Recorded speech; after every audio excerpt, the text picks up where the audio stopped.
It began with a last-minute alteration buried deep inside preparations for the state opening of Parliament, an alteration so sudden that even senior palace aides reportedly froze when the updated lineup circulated behind closed doors. Prince Andrew's name had vanished. No announcement. No explanation.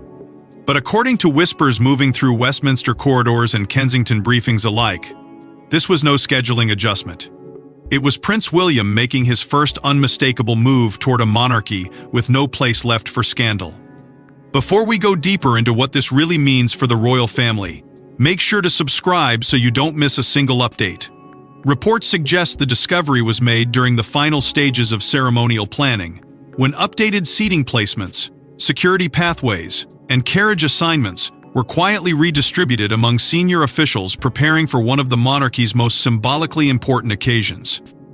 According to palace administrative streams hanging from private staff whispers to media briefings, Andrew's removal was so carefully executed that several insiders allegedly did not realize the significance of the change until every visible role connected to the Duke had already disappeared from the ceremonial framework. No revised public guidance was issued. No explanation was volunteered. And perhaps most chilling of all, aides were reportedly instructed not to discuss the matter at all. That silence, according to royal commentators, said more than any announcement ever could. Different interpretations of the decision describe it not as emotional or impulsive, but as cold, deliberate, and deeply strategic.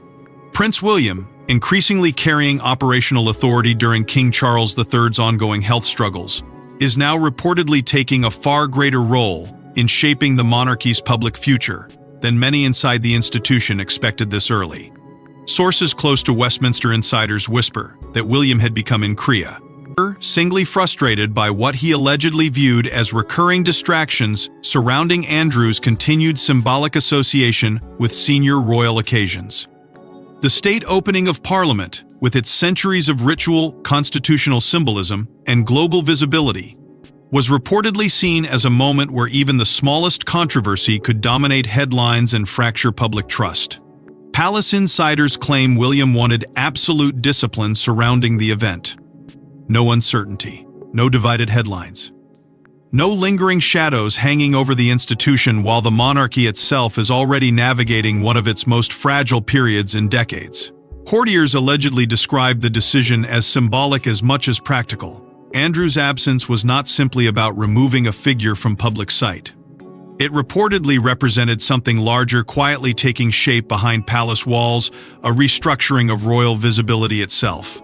For years, royal commentators have speculated about William's vision for a leaner monarchy, one built around duty, discipline, and public credibility rather than inherited privilege alone. But according to several insiders familiar with internal tensions at Kensington Palace, this moment felt different because the future was no longer theoretical. It had arrived. And at Royal Lodge, reports suggest the reaction was immediate. Tension allegedly spread through Andrew's private circle after word of the revised lineup reached him. Some insiders claim he initially believed the exclusion was temporary or logistical. Others whisper that the realization hit much harder once it became clear there would be no reversal and no quiet compromise negotiated behind the scenes. Media insiders increasingly began describing the situation not as an isolated decision, but as the beginning of something far more consequential. Because according to interpretations now emerging from both royal journalists and former palace staff, William's actions during the Parliament preparations run evolved a future king no longer willing to tolerate institutional vulnerability for the sake of family sensitivity. And that realization reportedly left many inside the monarchy deeply unsettled. But Andrew's exclusion was not simply about optics. It reportedly opened the door to a far larger royal purge already unfolding behind palace walls. As black cars rolled through Westminster and final rehearsals unfolded beneath the shadow of Parliament's ancient towers, another crisis was quietly consuming the monarchy from within. King Charles III, weakened after months of health concerns, was reportedly relying more heavily than ever on Prince William. And according to several royal observers, William was no longer acting merely as heir, he was beginning to govern. Insiders whisper that the atmosphere inside palace operations had shifted dramatically in the days leading up to the state opening. What was once handled through layers of traditional consultation and slow-moving royal procedure was now allegedly being driven by a far more disciplined and urgent style of leadership centered around William and a tightening circle of senior advisors. Reports suggest Charles had gradually scaled back his involvement in the exhausting logistical details surrounding the ceremony, leaving more operational control in the hands of the Prince of Wales at precisely the moment the institution itself appeared increasingly fragile. And within those corridors of private briefings and carefully guarded discussions, one issue reportedly continued resurfacing with growing intensity: Prince Andrew. According to sources familiar with internal conversations, courtiers feared his visible presence during the state opening would dominate headlines within minutes, eclipsing the king's speech and pulling public attention away from the constitutional significance of the event itself. That fear reportedly became impossible to ignore as media speculation intensified in the weeks leading up to Parliament's opening. Royal commentators began revisiting older controversies. Television panels allegedly prepared entire segments questioning why Andrew still maintained any ceremonial proximity to the institution after years of reputational damage. And inside Kensington Palace, insiders claim William had become increasingly convinced that the monarchy was approaching a dangerous crossroads where hesitation itself could become fatal. Different interpretations of those private meetings describe an atmosphere filled not with outrage, but with cold calculation. William and senior advisors were reportedly conducting what one insider allegedly described as risk assessments around every aspect of the state opening, analyzing how each public image, each ceremonial placement, and each visible royal figure could either stabilize or further weaken public trust in the crown. Within those discussions, Andrew's role reportedly transformed from a family complication into something much larger: a symbol of honor. He solved institutional vulnerability. Palace officials themselves were allegedly divided.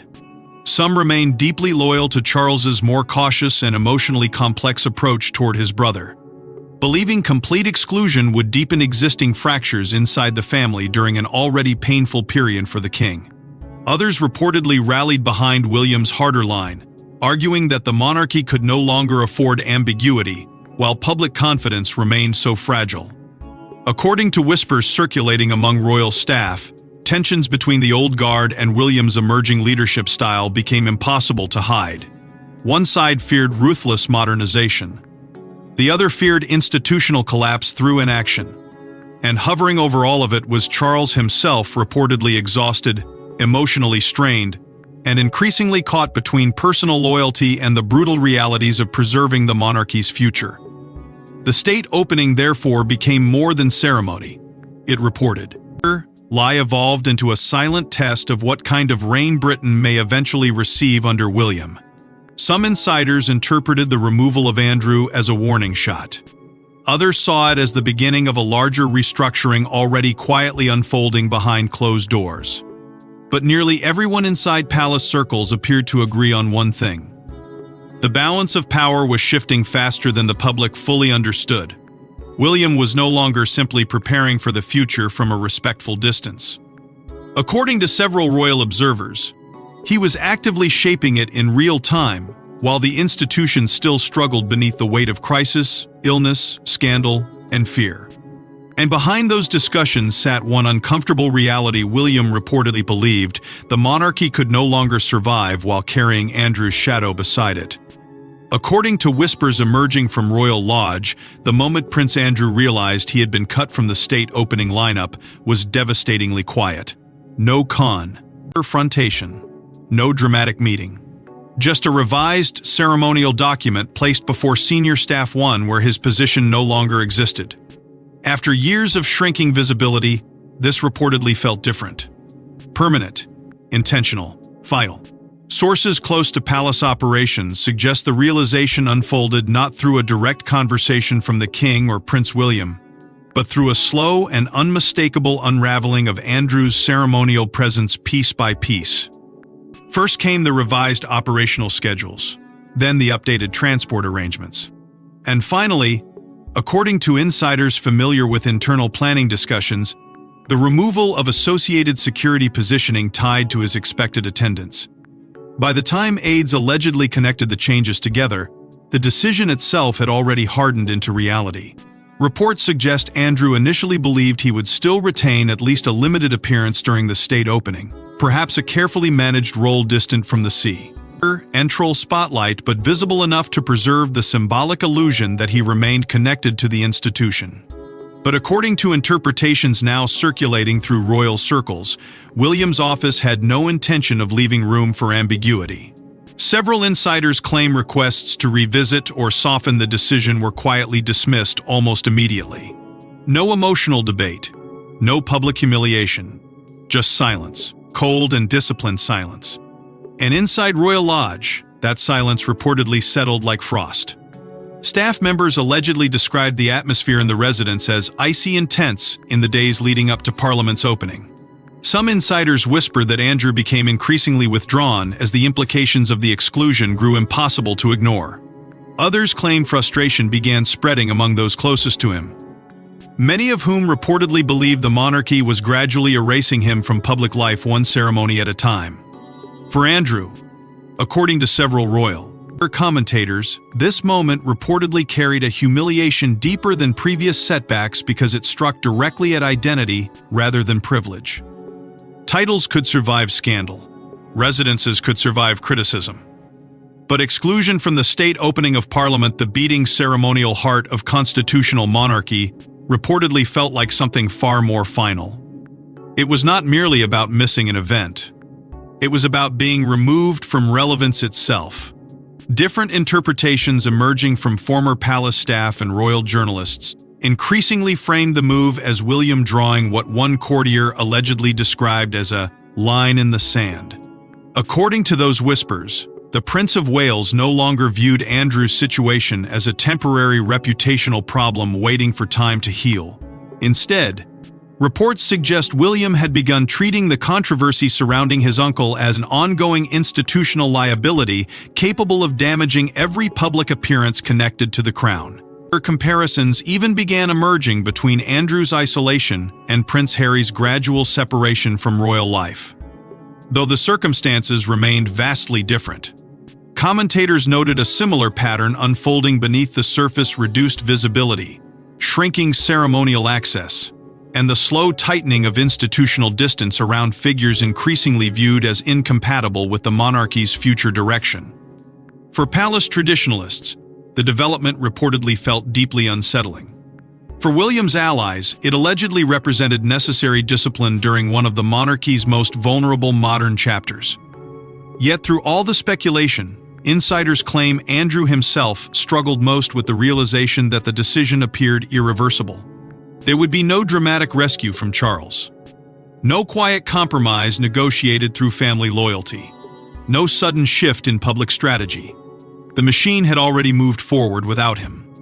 And perhaps most chilling of all, it moved, and without hesitation. But what stunned palace insiders most was not Andrew's reaction. It was how calmly and methodically William's team reportedly executed the operation. Those familiar with Kensington Palace's internal operations described the maneuver as classic William: quiet in public, absolute in execution. There were reportedly no emotional declarations, no leaks to sympathetic newspapers, no theatrical palace showdown. Instead, insiders whisper that William activated what some aides privately called a future-proofing strategy designed to reshape the monarchy before he ever reaches the throne. According to palace observers, the strategy itself had allegedly been developing for years beneath the surface of royal life, long before Andrew's exclusion from the state opening suddenly exposed how far William was willing to go. Reports suggest the Prince of Wales had become increasingly convinced that the institution could no longer survive through tradition alone. Public trust, discipline, and stability were now reportedly viewed inside Kensington Palace as matters of institutional survival rather than public relations. And in that evolving vision of monarchy, insiders claim Andrew represented something impossible to reconcile: a reminder of unresolved scandal lingering too close to the ceremonial center of the crown. Different interpretations of William's approach describe it as cold but calculated. He reportedly avoided emotional confrontation entirely, preferring structure over spectacle and procedure over public warfare. According to sources familiar with internal palace operations, the revised lineup adjusted access arrangements and tightened ceremonial restrictions were all implemented with such precision that many staff members allegedly understood the final outcome before a single direct explanation was ever offered. Palace staff reportedly described William's leadership style as disciplined and surgical, built around quiet control rather than dramatic jests. Tours. And that style, according to royal commentators, is beginning to redefine the internal culture of the monarchy itself. Insiders whisper that discussions around a streamlined monarchy now dominate private strategic conversations far more aggressively than they did during the final years of Queen Elizabeth II's reign. The institution, once built around a broad network of visible royal figures, is allegedly being reshaped into something smaller, more controlled, and far less forgiving toward controversy. Senior advisors surrounding William reportedly support the shift, believing that public patience with royal scandal has eroded beyond repair. According to several interpretations emerging from palace circles, the phrase "institution before family" has become a defining principle inside those discussions. Not because emotion disappeared, but because survival allegedly became more important than sentiment. That internal shift reportedly left Charles struggling privately with the severity of the decision. Courtiers claim the king remained emotionally torn between personal loyalty toward his brother and growing pressure to protect the monarchy during an increasingly unstable period. Sources close to royal operations suggest Charles was deeply uncomfortable with the symbolic harshness of Andrew's removal, particularly given the family fractures already surrounding Harry's separation from royal life. But insiders whisper that William's camp increasingly viewed hesitation itself as dangerous. The future king, according to several palace commentators, believes uncertainty creates weakness, and weakness invites collapse. As those tensions quietly unfolded behind palace walls, broader conversations reportedly began emerging about the monarchy's future ceremonial structure altogether. Royal insiders claim discussions surrounding balcony appearances, state occasions, carriage processions, and official access have become significantly more restrictive in recent months.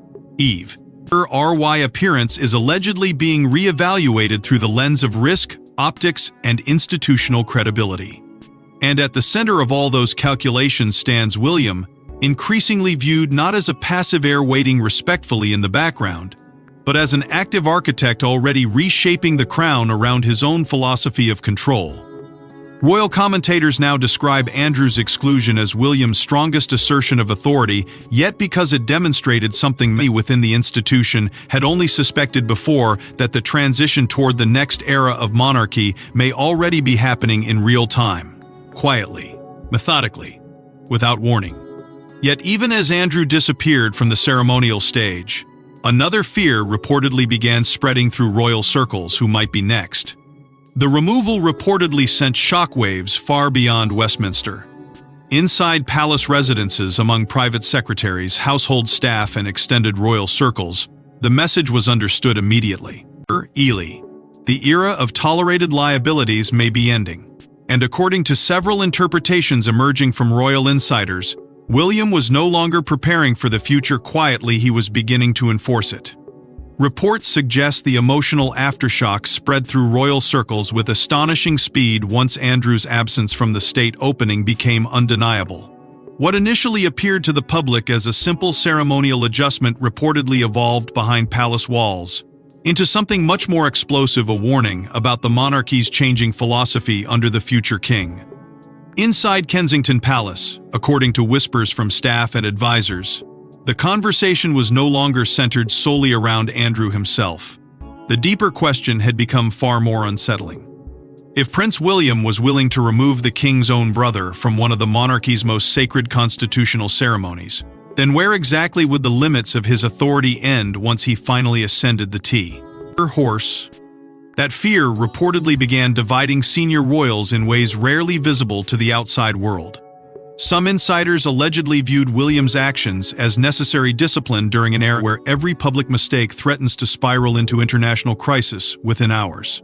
Others quietly worried that the monarchy was drifting towards something colder and more unforgiving than anything seen during Queen Elizabeth II's reign. Royal commentators increasingly drew comparisons between William's hardening approach and the late Queen's far more cautious handling of Andrew over the years. Elizabeth, according to many interpretations, reportedly believed deeply in preserving family unity even during periods of scandal and institutional pressure. William, however, allegedly sees survival through an entirely different lens. Sources close to palace operations whisper that he views public trust not as a stable foundation, but as the monarchy's last fragile asset, one capable of collapsing permanently. Lie if the institution appears weak, indecisive, or disconnected from public anger. And that belief, according to courtiers, now drives nearly every strategic calculation unfolding behind closed doors. Online reaction reportedly intensified the pressure even further. Royal analysts observed growing public support for William's firmness, particularly among audiences increasingly frustrated by perceptions of privilege without accountability. Social media discussions allegedly framed the exclusion as overdue, while others described it as brutally symbolic, a moment where the monarchy appeared willing to sacrifice comfort in order to preserve credibility. Yet not everyone interpreted the move as strength. Some commentators reportedly called it symbolically ruthless, warning that the emotional cost of such institutional coldness could deepen fractures already tearing through the royal family. Inside palace residences, those anxieties allegedly became impossible to ignore. Discussions report edly intensified around future ceremonial access, public visibility, and even the long-term role Andrew might continue to occupy within royal life itself.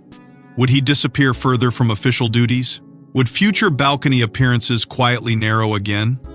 Could more restrictions emerge surrounding major state occasions? According to insiders, nobody seemed entirely certain anymore where the boundary between private family member and excluded royal figure truly stood. And hovering over every conversation was the growing realization that this was no longer simply about Andrew. It was about succession, about legacy, about the shape of the monarchy after Charles.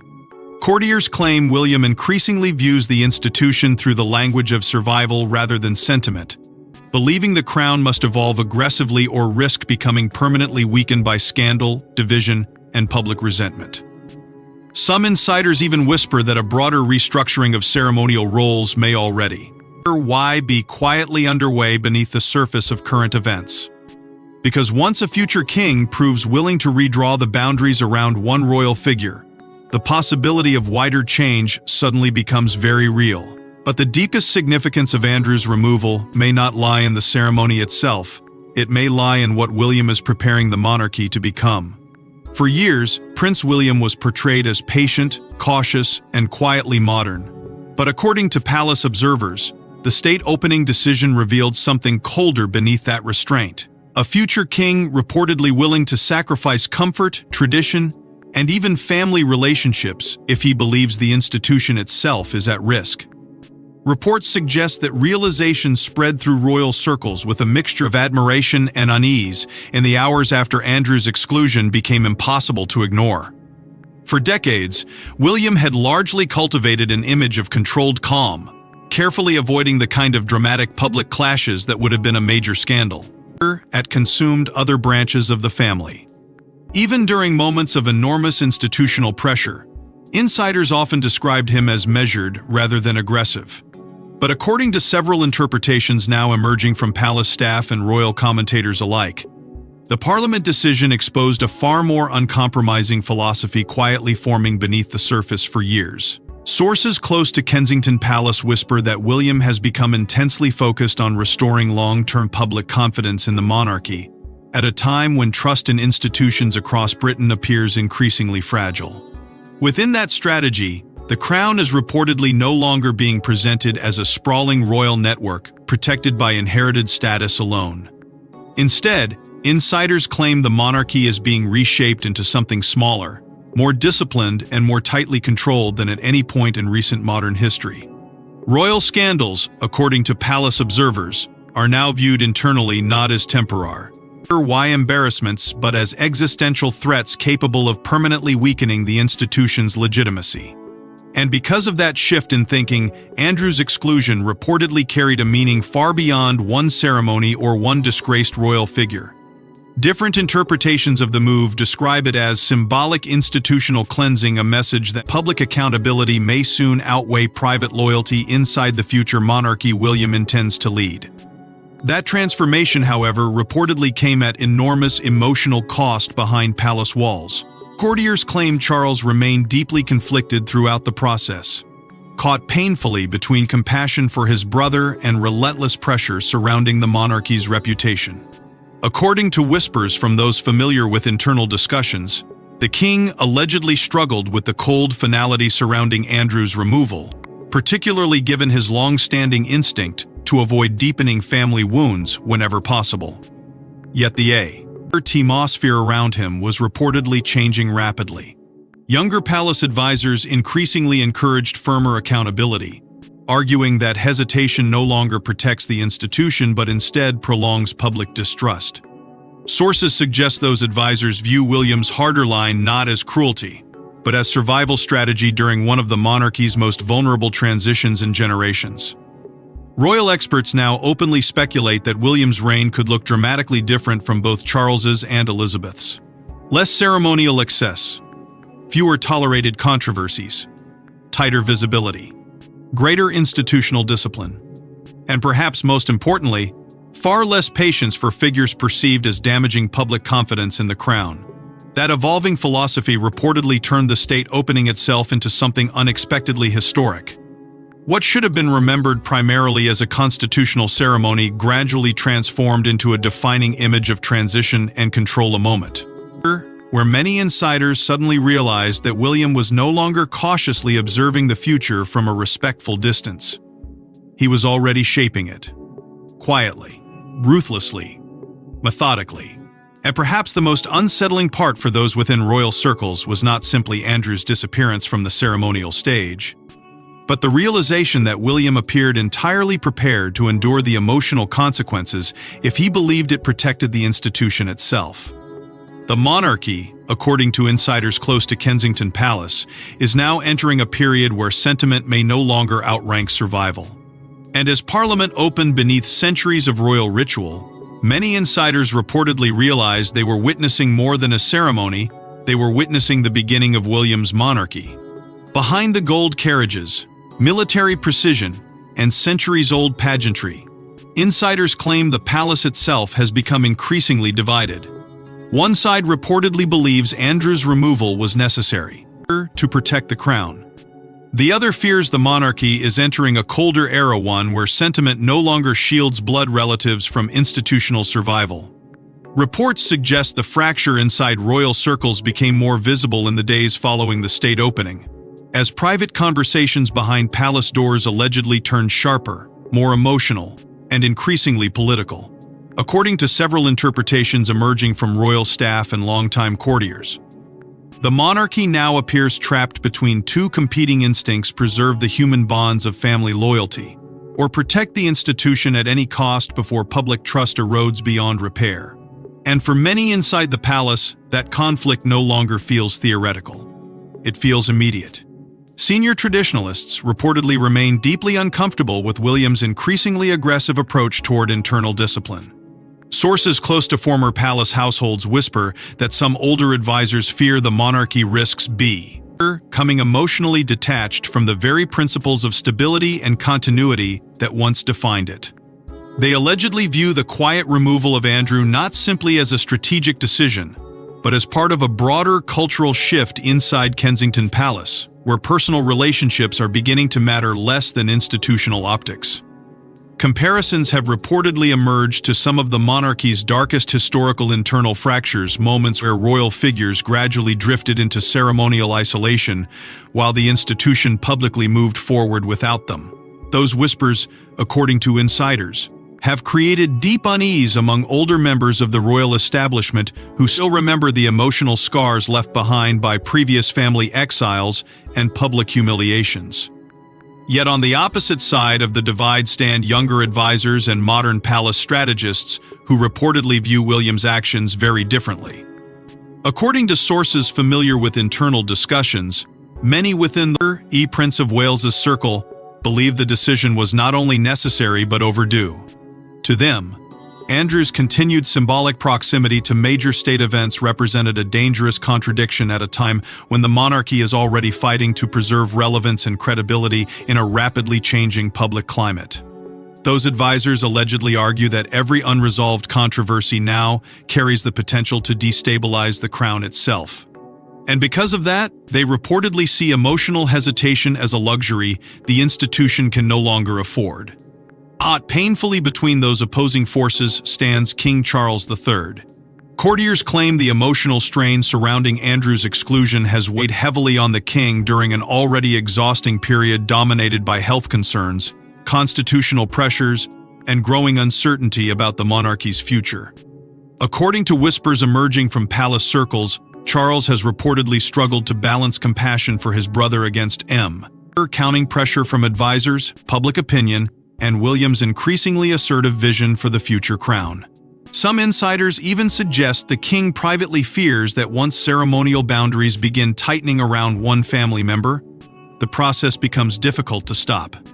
Meanwhile, Andrew's allies allegedly worry the exclusion may represent something close to permanent ceremonial exile.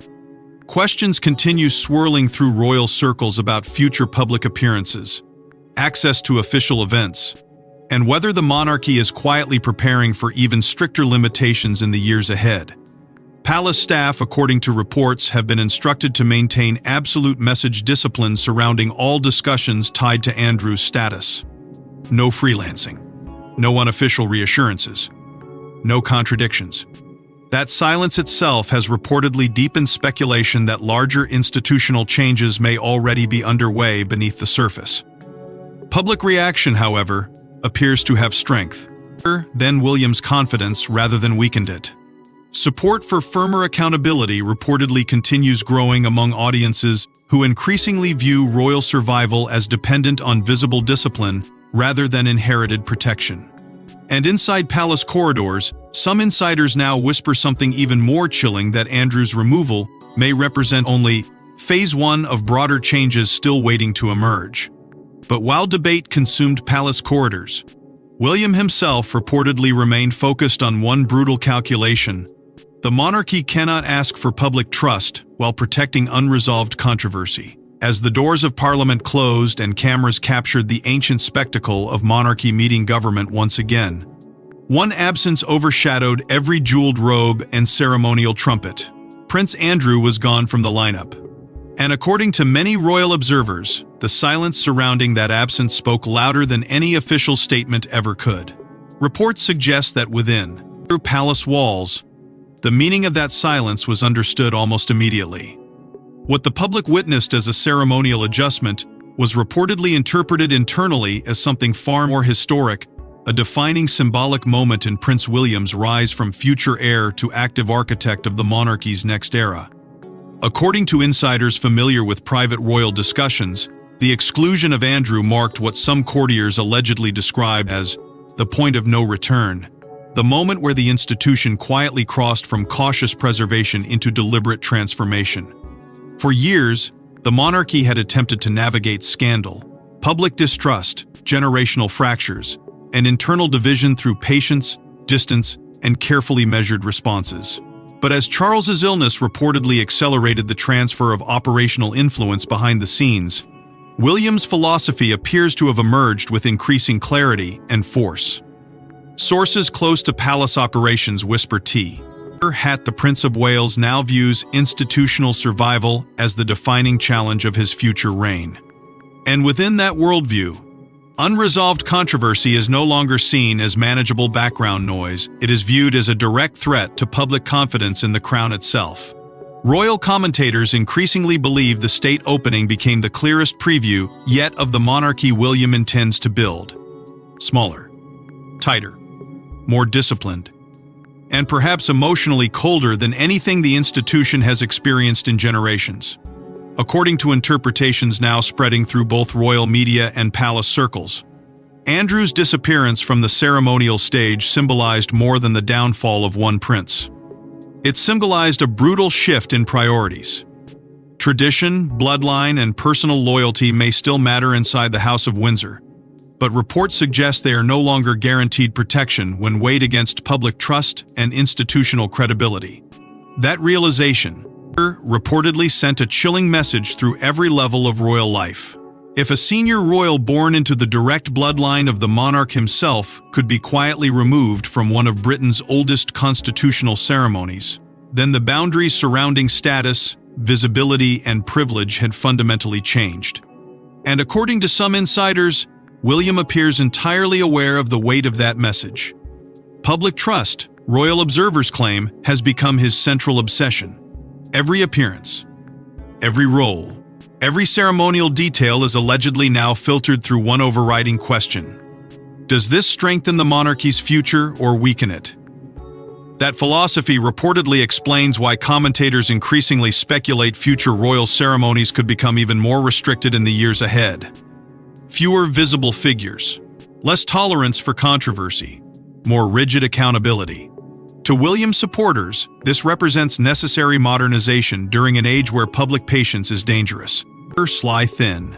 To critics within palace circles, however, it signals the arrival of a monarchy increasingly governed by calculation over sentiment. Yet perhaps the most emotionally devastating aspect of the entire situation is the human cost quietly buried beneath the institution's survival strategy. Charles, according to whispers from those closest to the palace, remains trapped between duty as sovereign and loyalty as brother. Andrew himself reportedly faces an uncertain future filled with shrinking ceremonial relevance and growing isolation. And William, despite rising public approval for his firmness, is allegedly learning that protecting the crown may ultimately require sacrifices that permanently reshape family relationships forever. Because beneath the gold ceremony, ancient ritual, and polished royal tradition now sits a monarchy confronting the hardest question of all: what must be abandoned in order for the institution itself to survive. And as Britain watched Parliament reopen centuries of history, many insiders reportedly believed they were witnessing not simply the management of scandal, but the birth of an entirely new royal order built around discipline, survival, and unforgiving control. Because in the end, insiders whisper that William's message was devastatingly simple. The crown will protect its future even if it must leave part of its own bloodline behind to do it. Thanks for watching. Please don't forget to like and subscribe, and we will see you in the next one.